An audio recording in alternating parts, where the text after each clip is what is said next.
Ladies and gentlemen, my name is Total Biscuit here with another short. To just look at this scorpion and the dead raptor beside it. It's murder, I tell ya! But would you argue with that scorpion? I don't think so. This is the Horde Guild mount. It's called the Corcron Annihilator. It is, needless to say, a scorpion.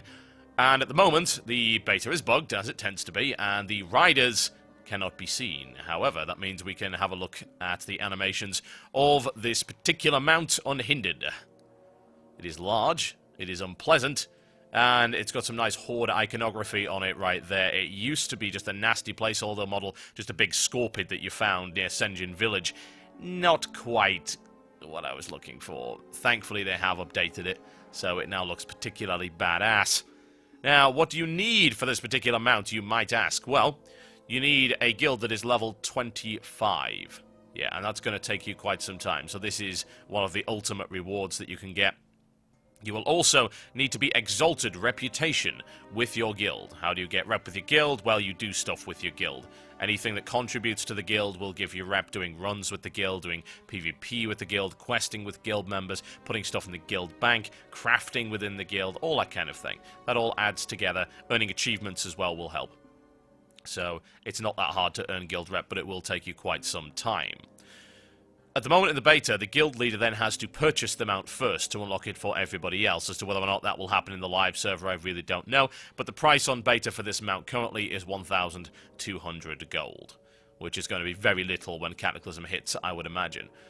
That said, of course, ground mounts have a very limited application now within the game.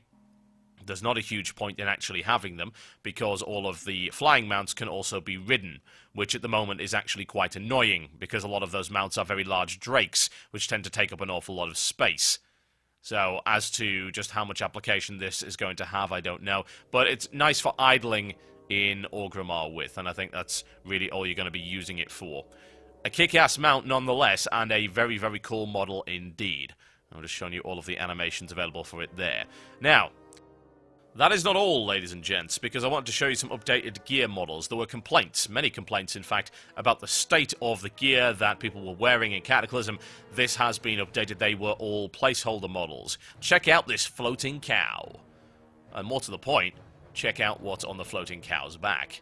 A staff from Uldum, no less. A very nice looking staff. Amazing model on that. Very cool indeed. Also, the set that he's wearing is a sort of generic cloth set. Most of the normal and heroic gear sort of looks like that. They've gone down the same route as they went with Wrath, whereby gear has a very uniform look to it, although they have upped the poly count by the looks of it, and the texture work is significantly better. You can see on my back there, I have a staff from Heroic Throne of Tides that is suitably themed to the dungeon in question. It's very easy to identify where you got your gear from in Cataclysm. They really do stick to a lot of very obvious themes in terms of the way that the gear actually looks. Same shoulder pads as the cow there, and a robe. On all of this stuff, I believe, came from Uldum Heroics. Now, there is one last thing I'd like to show you. This fine specimen of a troll has a very manly staff. Yes, look at that.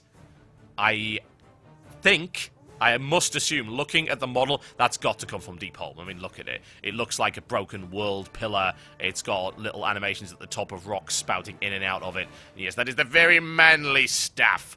I think that 333 might be Stonecore, maybe, but I can't be 100% sure. Nonetheless, I think I would like a very manly staff. Not like that. I'll see you next time.